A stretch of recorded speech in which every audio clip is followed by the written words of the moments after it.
पंडित जवाहरलाल नेहरू, लाल बहादूर शास्त्री यासारख्या अनेक नेत्यांनी प्रयत्न केले, यांसारख्या अनेक समाजसेवकांनी प्रयत्न केले या स्वतंत्र राज्यात सुराज्यात बदलण्यासाठी. पण खंत याची वाटते की अजूनही हे कार्य पूर्णत्वास गेले नाही. ही हवी तशी प्रगती, तो हवा तसा स्वप्नातला भारत, ते सुराज्य दिसत नाही.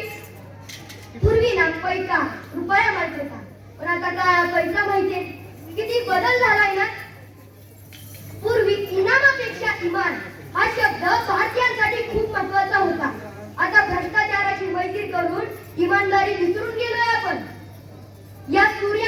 या भारताच्या सूर्याला गुन्हेगारीचे ग्रहण लागलंय.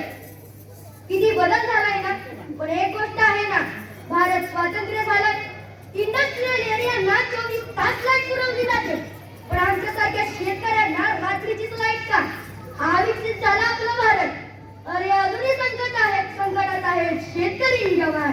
तर कसं काय म्हणायचं माझा भारत देश महान? शेवटी खरं बोललं की बरं वाटत नाही, आणि बरं बोललं की खरं वाटत नाही.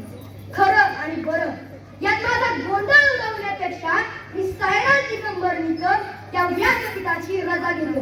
धन्यवाद.